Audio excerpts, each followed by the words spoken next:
In Lincoln's second inaugural address, he said, "With charity to all, with malice towards none." And when Martin Luther King is famously quoted as saying, "Hate cannot drive out hate, only love can do that." And on Monday, in response to the President Obama's second inaugural address, he said, "Joe Obama unleashed," like Django Unchained, in reference to that movie. And on November 2nd, when President Obama was speaking to a crowd and mentioned Romney, he said, "Don't boo, vote. Voting is the best revenge."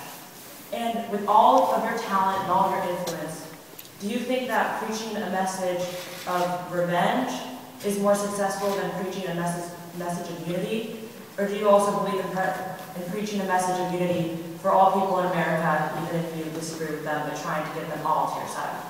Thanks. Well, let me ask you a question. Did you hear what I just said? Yeah, I was listening. There's this fuzzy mammal. Yeah. I don't have a TV at school. There's this furry mammal called fox. And lots of little foxes. And how many times do you think I've given a speech like this? A lot. Yes. Mostly for like green energy and stuff like that. I talk about green energy sometimes. 30, 40 times a year maybe? Yeah. How many months are there in a year? 12? So yeah, I have 30, 40 times a year, and I'm 45. I've been doing this since I was 20. So 25 years. Giving speeches pretty much like this. Now when I was talking, did you feel that I hated a lot of people? No, I don't. But you left out some people when you were describing unity. But, I mean, I don't think you did. I was just wondering. I mean, you left out white men. You left out white women. I don't think that just because of your race, it depends on, it kind of dictates what you believe. So that's why I was wondering, do you agree for everyone to be involved? Do you want everyone to accept your message? Or just the people who you were talking about in your speech tonight? I think it's a fair question. Let me try to answer. I think if you look at my life and my actual work, I think what stands out the most is how many different kinds of people I work with. I think I'm probably the only African American leader in my generation that has worked successfully with the environmental community, which is mostly white at this point. The labor movement, which is mostly white at this point. Silicon Valley, which is mostly white and Asian at this point. And I've been blessed to be able to work in our prisons, which are mostly black and brown, disproportionately so at this point. I've been blessed. I had a chance to work in the late 1990s.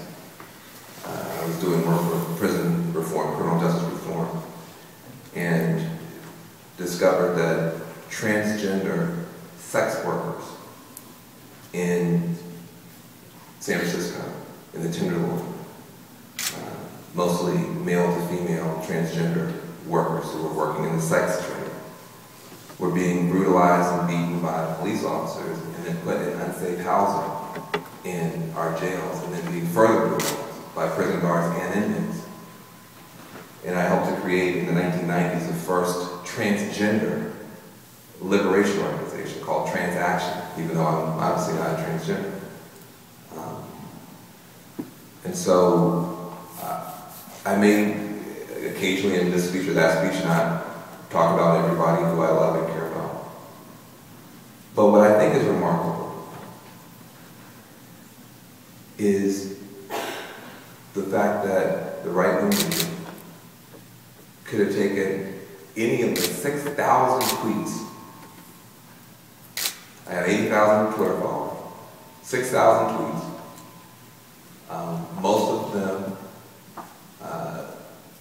sticking out for some of the poorest people in the country and in the world. And talk about them too. But they didn't. They took the joke tweet I put out about Django and turned it into a national news story. Do you think they did that because they want unity? I'm just curious. What's your assessment of that? Why do you think they would do that? Well, I think they would do that because of already the controversy that had to do with that movie. Jamie Foxx saying you shoot all the white people, and they were trying to ride on that train. And so I think that's why they would take it out of context. So I agree with you there, and like why they would focus on that tweet. But I also think that, like, I'm from the Bay Area, and so I know what you're talking about. One of the families at my school, they were one of the founders in trying to prevent sex trafficking, and I feel very strongly about that. And I'm just saying, because of the way I vote, there are lots of things I think you and I would agree on. But just because someone would consider me right-wing, that you might put up a wall against lots of things that we would agree upon and work together on.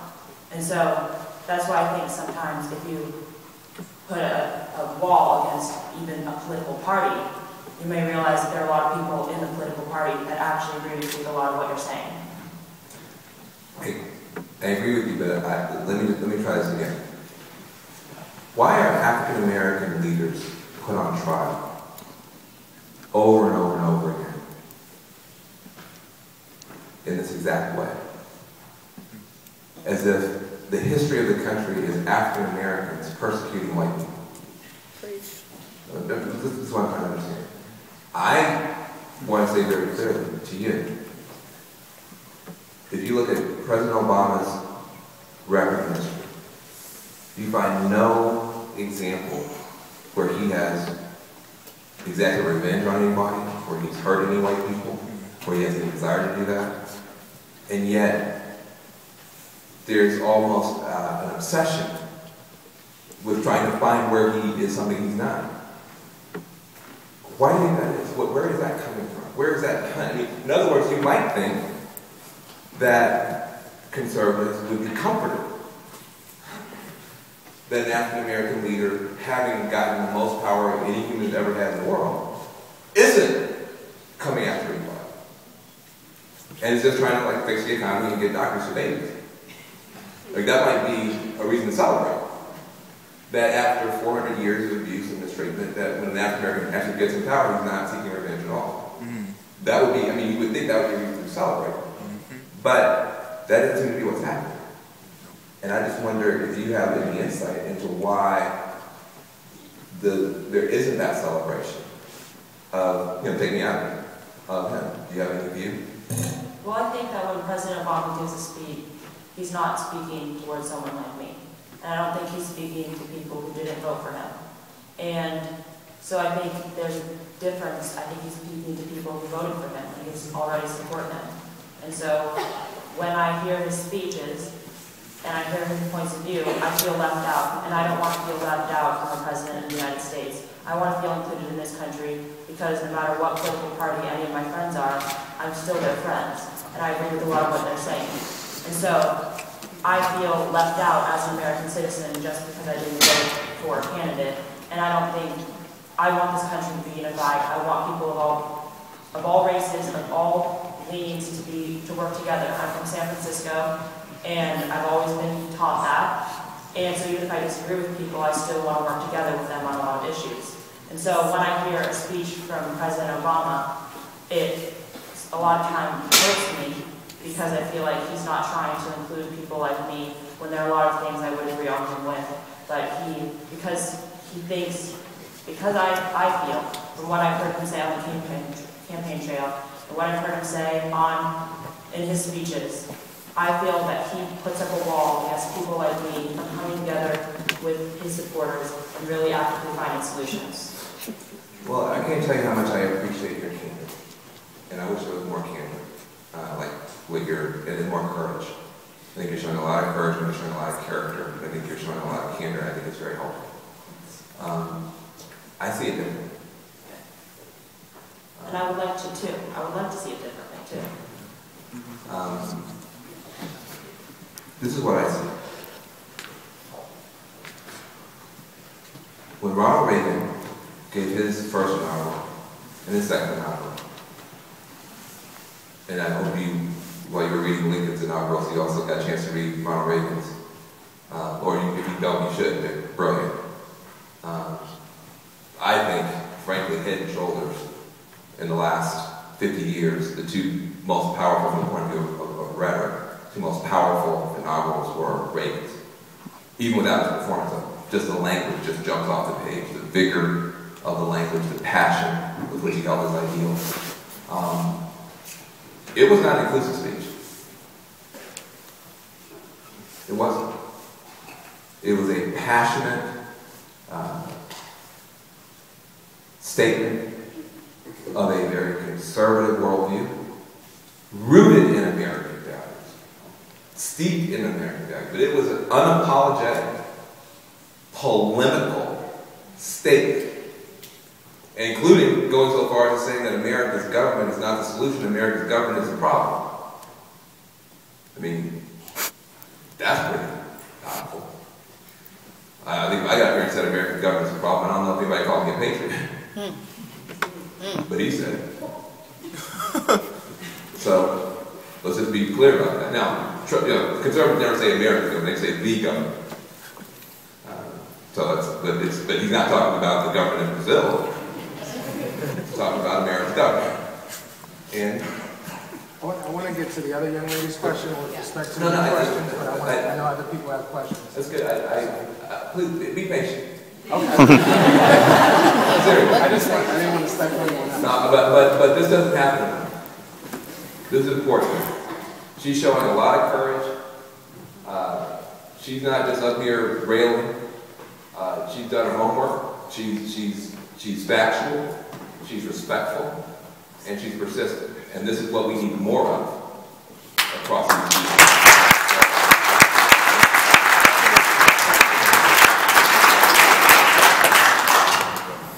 This is the conversation that should be happening, and this is the tone that should be happening.